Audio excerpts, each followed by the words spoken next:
Hi everyone, it's Ross here. Today we're painting the simple Ungor from the Beastmen of the Old World.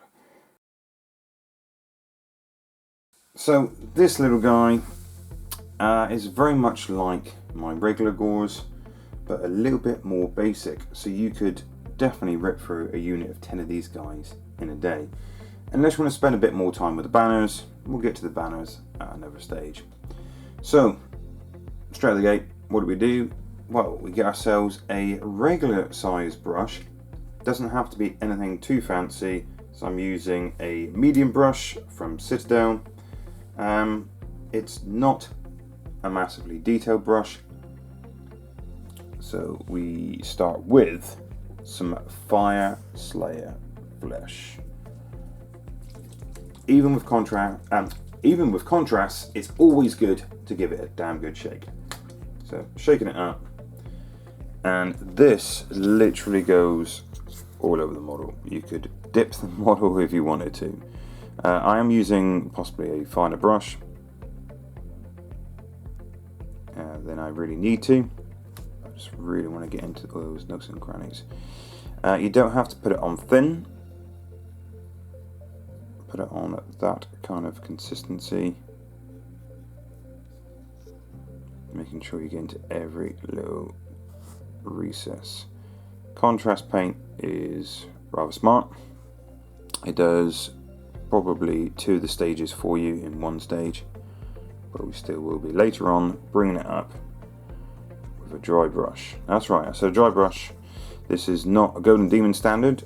This is army painting, speed painting, banging these guys out in a day. So we're not going to be edge highlighting here.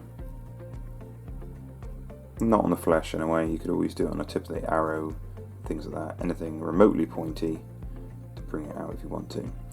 But yeah, keep on with the flesh just like that. You could use a massive brush if you wanted to and absolutely blitz this guy, but I want to make sure I get every single recess. Okay, so the contrast paint surprisingly does dry faster than you think. By the time you got to your 10th model, the first one should be dry again. Next we get to the fuzzy stuff, the Gore Grunter fur. So anything that remotely looks like fur, we're going to paint. So around the ankles, once again not using an incredibly detailed brush, just wicking it about, trying not to make any lines look too neat, because the fur will not just stop on a straight line, this stuff will blend into the skin later on when we do our dry brush stage.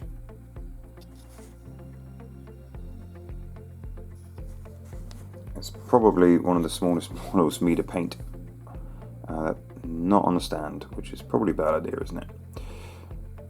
So you're probably screaming at me right now, you can't see half the model. So Beastmen are no longer in AOS, they are just in the Old World.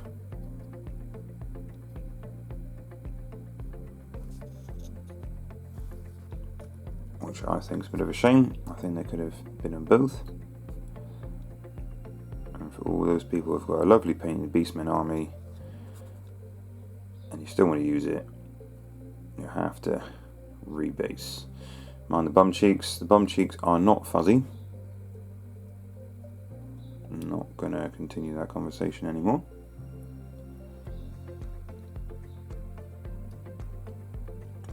If you like Beastmen from the Old World, please watch my continuing growing number of videos on the Beastmen. I have a basing guide, how I like to base my models to make it look like they're still in the Old World, with the classic 90s green base, but with some modern twists. Don't forget, some of these guys have a bit of belly fluff, possibly some chest hair, but the classic goatee. So as you can see, I am not taking much time, and already that is that stage done. from here on, it doesn't really matter too much what order you do things in. So I like to go with a bit of Iron Warriors for anything metallic, keeping them fairly simple metallics. These guys I can't imagine be blinged up with any gold. So we're doing the crotch buckler.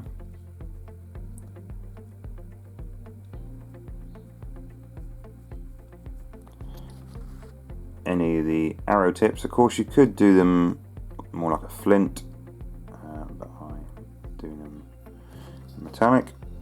I'm not sure how well flint would actually fare on the battlefield. Obviously I'm not an historian.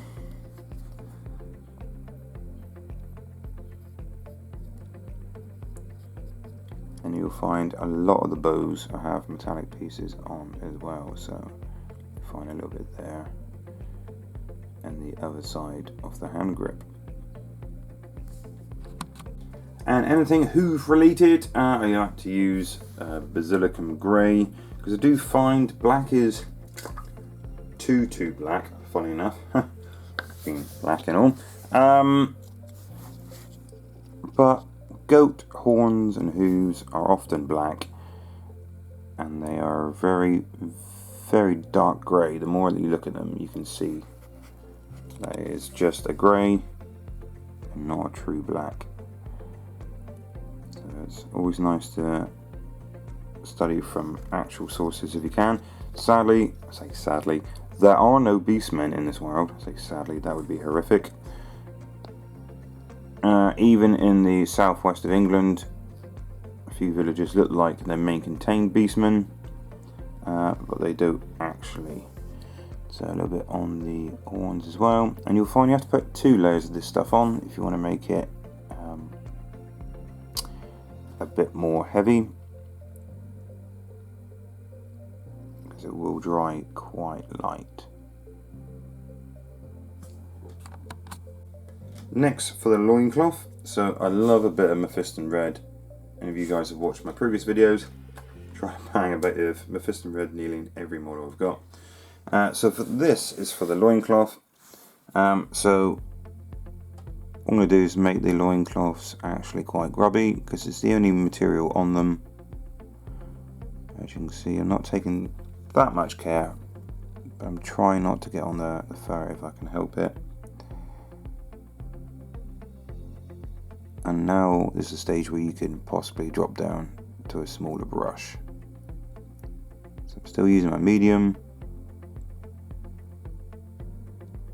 It doesn't matter too much if I get on the tooth there, because we'll be painting that in a bit. As long as you don't get it on the fur, ideally, because blending it in with contrast might be a bit of a pain. Don't forget to do the back as well. Next, I'm using a little bit of wildwood contrast for anything, that's right, you guessed it, wood related. So the actual main haft of the arrow itself, for those keen-eyed people, you'll see that I'm not using GW bases, because this too was an AOS army and it had round bases, and yes, GW bases would have been fine, but I bought a buck ton of hobby heavy apparently, and I mean a ton. I am really hoping to paint myself 2,000 points at least by November. I started this army possibly a little over a month ago, so yeah, wish me luck. So I'm trying to be as careful as I can not to get anything else. I'm painting anything wood related with this colour. Next, I'm using a bit of snakebite leather, and I've got a smaller brush to do the strapping for this. So I'm using a Artificer extra small, but this is anything leather strapping. Now the first coat will be quite yellow, and if you're fine with that kind of leather, that's you, that's fine. But me personally, I like to put 2 coats on to make the leather a little bit more stand out, a little bit of a darker leather. Of course, you can put it on heavier, so you get more of a, funny enough, contrast, because it's a contrast paint, and that's okay as well. But as you can tell, I am really ripping through this model in next to no time. Not much editing going on here. It's pretty much just a raw video.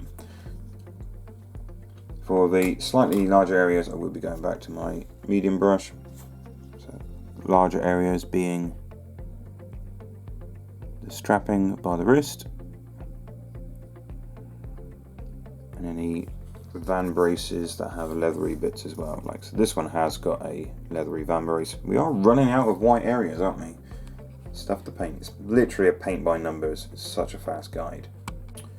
And we're getting there for pretty much the end of the main block colours. So the reason I left these certain areas white-ish and didn't try to paint over is because I want to turn the bone into a nice, fun enough bone colour, and the good base for that is white, because this is a fast bone method, a dirty bone method. This is not building it up, blending it.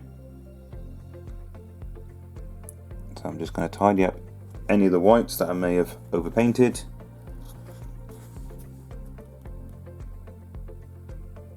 At the very beginning, if I've got any of the fleshy tones on the bone, not a problem, just tidy them up now. And the fletchings on the arrow, the feathery bits. So I'll tidy up this bone, and now I'll tidy up the feathers. Doesn't matter if it's super neat, because these guys are supposed to be grubby and not looking after their gear. So just tidy up the arrow, fletching a little bit there as well. Now I like to use Apothecary White, which is once again another contrast paint for the feathers.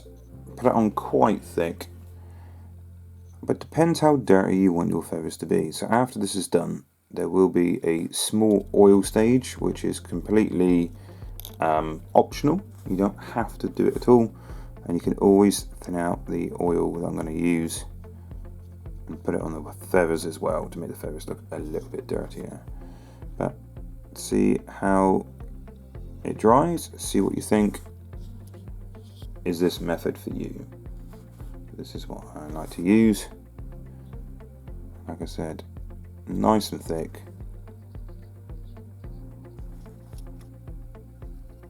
And then we'll do the bone stage. So of course, when I was painting the white things, like the bone, I also did a little bit of detail on the teeth as well. So remember, these guys probably will have brilliant white teeth. They probably have gingivitis. And yeah, we'll do the same method as we're doing the bone, which is a little bit of Agrax Earthshade. So it's a very good wash. Makes things nice and grubby. And I'm just going to put that semi-heavy over anything I think is bone. So that tooth, that pendant, whatever that is, that's a fairly light coat.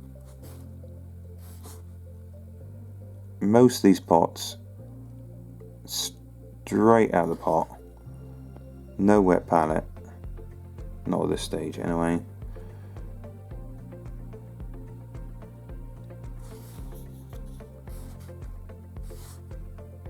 And just go quite heavy over things like that. You can always dry brush, or you can even highlight the bone back up if you want to, if you don't like the way it looks, nice and dirty.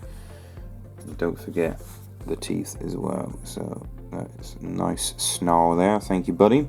I also like a bit of a thinned out Agrax over the metallics, just to make the metallics look a little bit grubby. So later on, like I said, I'll be dry brushing the metallics to make them pop on the highest most edges, but I also want them to look dirty.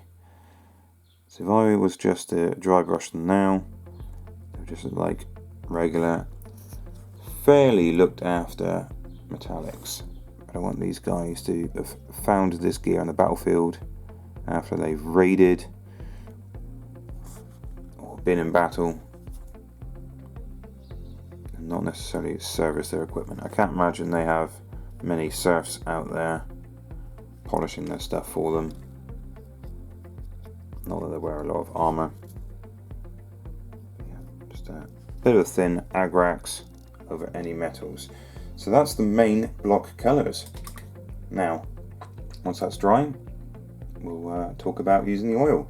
You don't have to use oil or enamel washes, but it's just going to be mainly for the tabard there, and up to you if you want to use it on the feathers when they dry. If you don't have any enamels or any oils, you can always use that agrax on that little bit of cloth there.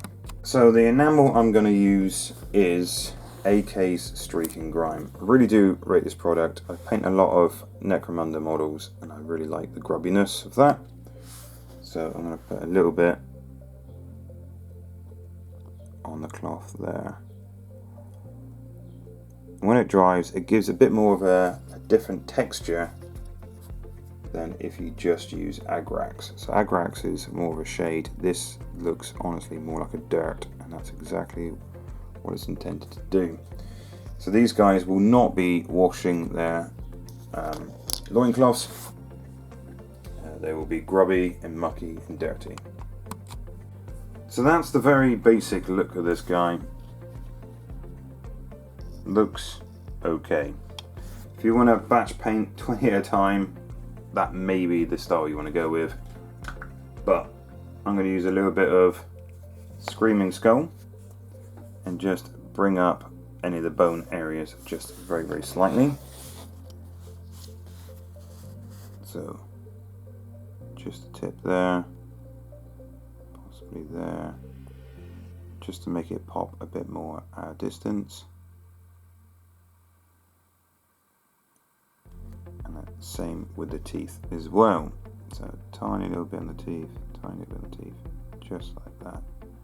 Just so it shows up just slightly more. Then we'll get with the tabard. So remember we use that lovely enamel.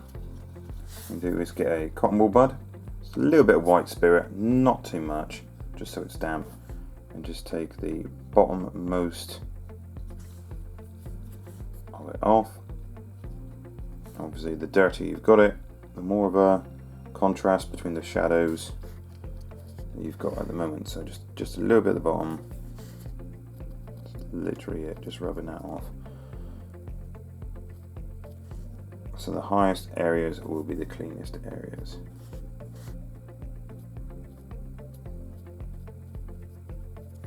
Just like so. When it dries, you can always edge highlight that as well, using a little bit of Evil Sun's Scarlet. So I'll do that now, just put a little bit on the edges.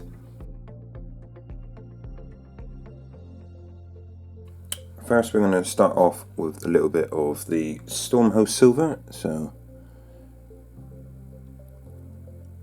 just touching the edges so you can see the arrow is...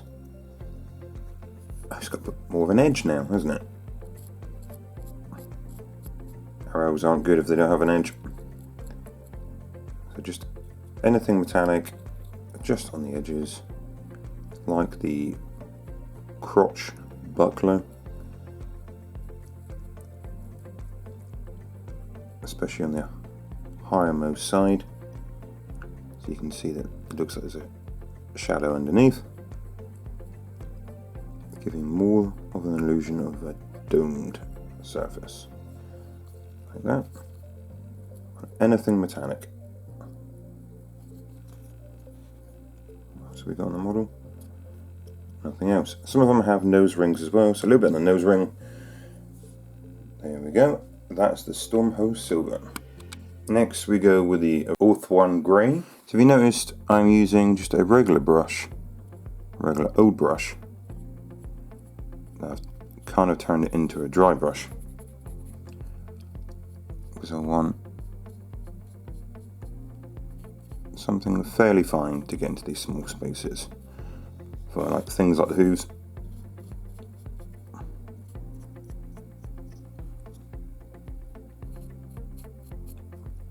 Just like that. A little bit on the horns. Just the top most. I would say a third possibly. And not in the recesses if you can help it. Just like that. And if you notice, I missed out the little dimples on the back of his fan brace. So if you're painting 20 models, 10 models, anything in batch, you won't be surprised to go, how the hell did I miss that bit? Including whole arms, skulls if it's chaos, or trim. It happens, especially in bulk. If you've got one model at a time, obviously you can concentrate on it. But it happens. I'm only human. I'm sure you're probably human too. So we've got a bit of shanty bone, and this is the final dry brush.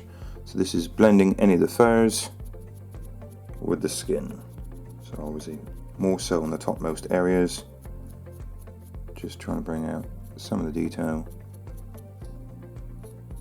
And his faces are most important. A wise person once told me, bases and faces, that's how you draw people to models. So a little bit on the back of the knuckles there. It's tying the bone, the skin, the fur all together. On the knee areas, because that's quite a high point. Backs of the legs, catching any of the furs there. This just gives a little bit of detail, or the illusion of detail, to your model. Don't push it too much. A little bit goes a long, long way. And you can always add more. It's not so easy to blend it all back in if you think you've gone too far. Good bit on the face there. Look at that handsome mug. Look at that. So next is the final stage before we hit the bases. So what's the final stage? What's the most important stage? Beastmen nipples. There's loads of different pinks out there you could use. You could do a vibrant pink if you want to, Emperor's Children pink, something like that. But I'm using a little bit of Ode Citadel's Pink Horror. I think it's more of a realistic tone for a nipple, so I'm just thinning it out slightly on my wet palette.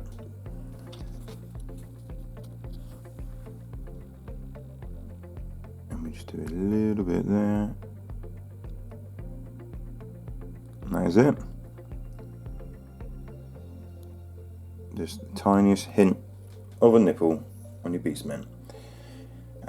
Next is basing. So I won't bore you how I base my miniatures, although I do have a video on how I base my old world models. Like I said, old style, but with new techniques. So take some pictures when it's all finished and give you a bit of a wrap up. And here we have the Ungors finished painted. So that's a unit of 10. We'll paint that batch painted. I'm not gonna lie, not only are these guys fast, I had an hour before I had to leave for work. So you know what it's like when you accidentally fall into the hobby room. And I painted the majority of this unit within the first hour. Yeah, reasonably happy with these guys. I really think the contrast paint is a brilliant tool. And with a slight dry brush on top, you can really achieve some wonderful effects. Not so much on large panels perhaps, but on these guys it really does pick out all the little bits of fur. Of course you can spend a lot of time making these guys look lovely, but I'm not too displeased with them. It's the third unit I've painted up of my beastmen. If you want to see my previous videos, please check out the rest of my YouTube channel. Do that anyway. Please like, share and subscribe. Really does make a difference to those algorithms. A lot more Beastmen on the way, believe you me. Minotaurs possibly next. So shout out to Adrian K 1982 if you're watching this video. This one's for you, my hobby brother. You did ask Ungors next, and Ungors you've got. There you go. I have been told to do some Bestigors soon as well, but Minotaurs are on my paint table. They are looking at me, and I just love those big guys. It's a little bit of a different paint recipe, so I'll mess around with them, see what I like, and then I'll do a video. Hopefully that will be next on the channel. Thank you very much for watching. Please stay safe, you wonderful people, and if you are painting Beastmen or any other products, please hit me up. And don't be afraid to share your pictures on our Facebook page as well. That's House of Chaos Community. Cheers everyone. I've been Ross. Catch you in the next video.